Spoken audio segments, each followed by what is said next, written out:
I can't feel pain. You're a superhero.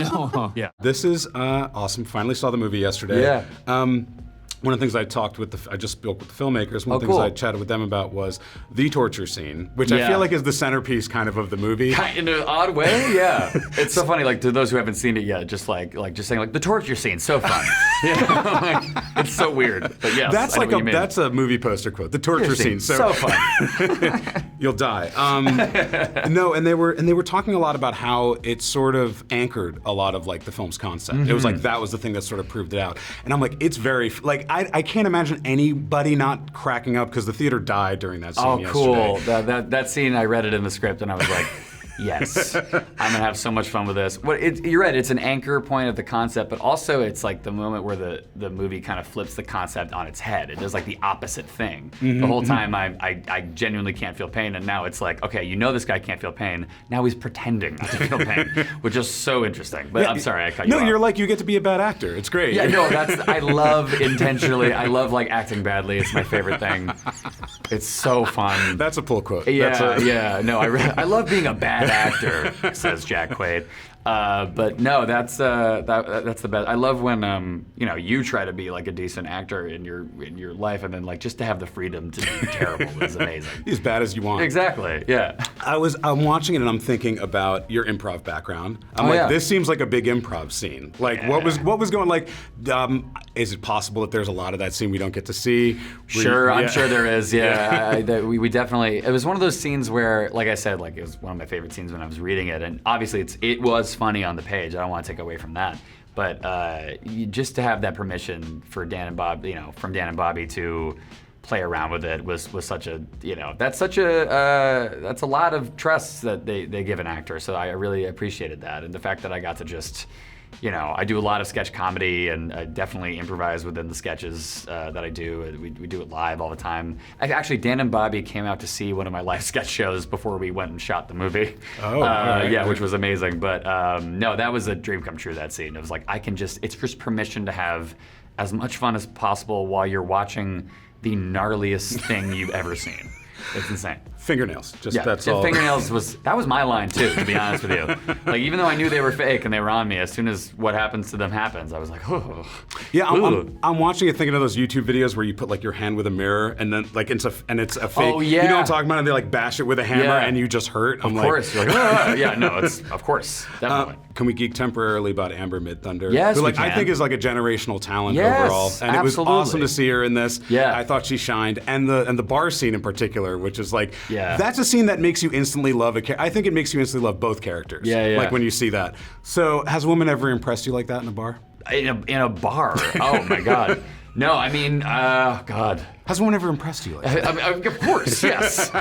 My girlfriend, of course. Right on. The greatest of all time. But no, I mean, she's just incredible in the movie. When I found out that she got cast as Sherry, I flipped out. I mean, Dan and Bobby texted me being like, we got Amber Midthunder for Sherry. And I was like, what? Like, I was so unbelievably happy. And working with her was one of the great joys I've ever had, and I think she's just, like you said, like a generational talent, and the fact that I get to have any scene with her was just such a joy. So I loved it. That is sweet. I'm aware that you have a tendency to put together playlists for characters. Yes, I do. Would you reveal any, if you don't mind? Well, I will say, I had the pleasure of, I put together this playlist. I'll read some of it.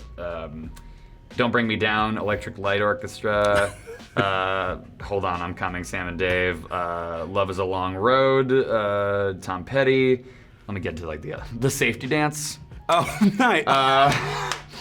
Yeah, no, a lot of like romantic songs, and there's a song called Hurts by Amel and the Sniffers that's like incredible. Oh, there you go. But there was one song that I loved, and it was funny, I was listening to it while we were shooting the final scene of the movie, and I remember going up to Dan and Bobby and being like, I love this song, and I always saw it as the final scene and the final song for the movie, and they were like, well, play it for us. I'm like, what?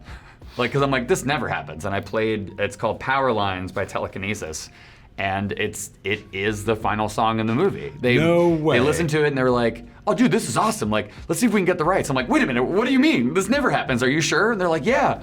And they tell me like, dude, if it was terrible, we would have told you. I'm like, thank God.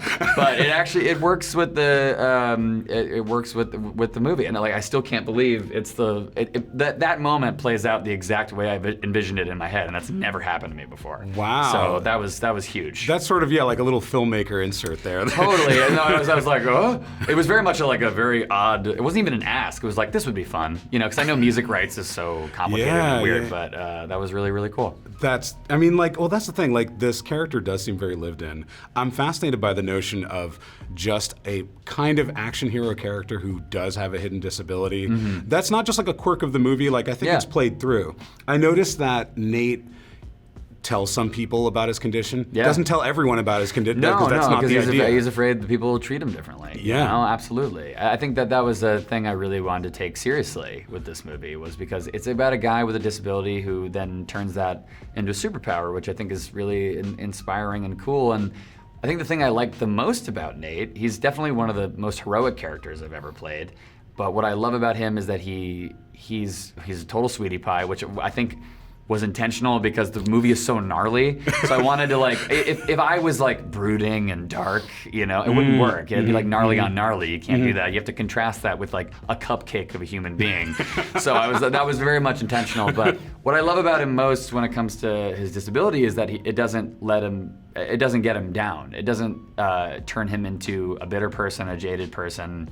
He still remains positive and very much someone who wants to help others. So he's one of the more selfless characters I've ever played, and I really admire. I think I admire him. I find him like heroic, and he's a character I definitely want to hang out with if I could. Yeah, I think you have a kind of knack for this type. This is such a Jack Quaid character. This is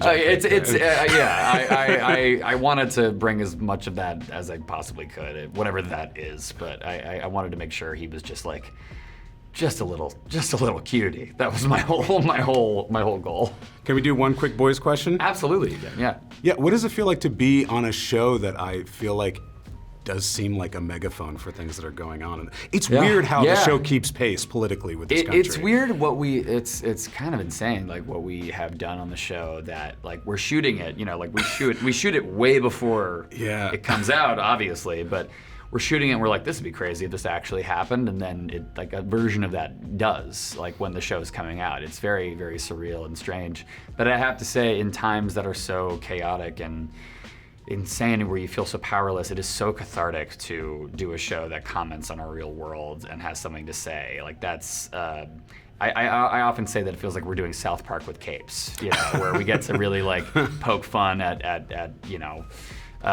how absolutely nuts our world is, and it's very therapeutic and cathartic, and I'm so grateful for the show for a million reasons, but that being one of them. Thanks for chatting with Screen Rant, Jack. Of course. You're dope, dude. Of course, man. You're dope, dude. Novocaine? It is you! I thought you'd be dead by now. Well, I'm not.